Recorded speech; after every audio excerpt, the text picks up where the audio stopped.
Hello, I am Editor Than Mai. I will provide you with the latest information of the day. Meet the multimillionaire, who wants to be Bolivia's first right-wing president elected in 20 years. It's no surprise that Samuel Doria Medina is running for president of Bolivia. The 66-year-old multimillionaire ran as a center-right candidate in the elections of 2005, 2009 and 2014. He failed each time as Bolivia's leftist ruling party, founded by former President Evo Morales, maintained a tight grip over politics. What's unexpected is that next month, after almost 2 decades of the movement towards socialism, MAS party in power, the longshot candidate who promises to arrest Morales and cozy up to US President Donald Trump stands a real chance of victory. Polls show Doria Medina, owner of hotel chains and Bolivia's Burger King restaurants, as a frontrunner in the August 17th election. Not only are we going to change the president, but the political cycle, Doria Medina, a former cement magnate, told the Associated Press Wednesday from his sleek office on the 20th floor of one of Bolivia's tallest towers that he helped build. Part of that change will be the emergence of new figures. Luring voters desperate for change. Doria Medina, a successful businessman and entrepreneur, is tapping public outrage over Bolivia's worst economic crisis since 1991. He promises unity to voters frustrated by the fracturing of the MAS party between current President Luis Arce and his erstwhile ally, the larger-than-life Morales, who oversaw a so-called economic miracle of rising growth and falling poverty for much of his tenure from 2006-2019. But Morales' statist economic model, built on natural gas exports, has gone bust. Now the landlocked nation of 12 million is approaching a watershed moment as crippling dollar shortages, mass unrest and fuel scarcity threaten the once unquestioned dominance of the MAS party founded in the 1990s. We have a population that wants the economic conflict and lack of fuel to be solved, Doria Medina said.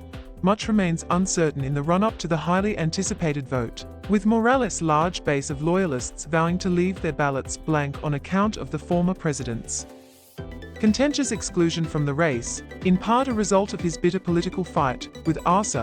Facing a humiliating defeat, Arce dropped out of the race.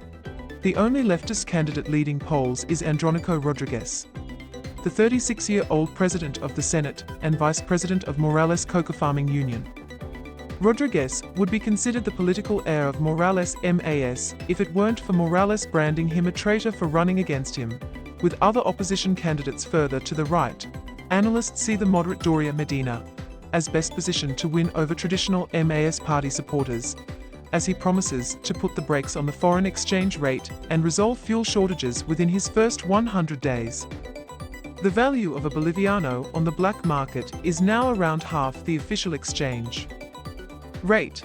This type of crisis has to be resolved very quickly, Doria Medina said, citing as a model the shock adjustment of radical libertarian President Javier Milei that drove down Argentina's double-digit inflation. Promising a shock fiscal adjustment to achieve such a swift transformation, Doria Medina told the AP that he would first scrap fuel subsidies, which have long been a politically sensitive pillar of the MAS party's economic policy. When Morales tried to eliminate the generous subsidies in 2010, mass nationwide riots forced him to backtrack. It's the biggest absurdity that in Bolivia it's 30 cents per liter of gasoline, and in all neighboring countries it's $1, Doria Medina said, dismissing possible fallout from the move. Bolivia hemorrhaged $3 billion subsidizing gasoline and fuel last year. Doria Medina said his overhaul of subsidies and state-owned companies would accompany a major foreign policy shift after years of Bolivia aligning itself with China, Iran and Russia. Of course we are going to seek rapprochement with the United States, he said. We are obviously going to try to have an agreement so that Bolivian products can reach the largest market in the world. Arguably the biggest potential prize for the US is Bolivia's large stockpiles of strategic minerals, including lithium, a key component of renewable batteries. Chinese and Russian companies have sought stakes in Bolivian lithium mines that remain largely undeveloped despite Morales' attempts and Arce's ambitions. The end of an era for Morales after being run out of the presidential election and hit with an arrest warrant on charges related to his sexual relationship with a 15-year-old girl, Morales remains holed up in his tropical stronghold. He says the allegations are politically motivated. Doria Medina was blunt when asked about the fate of Morales if he were to be elected.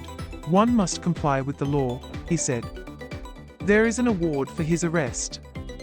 I am going to comply with the law. Pressed on whether this meant prison time for Morales, he said yes, adding that he wouldn't be surprised if Morales fled the country first, as he did in 2019. After resigning under military pressure in the wake of protests over his disputed re-election to an unprecedented fourth term, Doria Medina dismissed concerns over Morales' threats to convulse the country in protest over the elections. Evo Morales no longer has that political strength. If he did, it would be something else, he said. I travel all over the country and people are upset. They are telling me they will vote to punish him. Please like and subscribe to wait for the next information. Goodbye and see you again.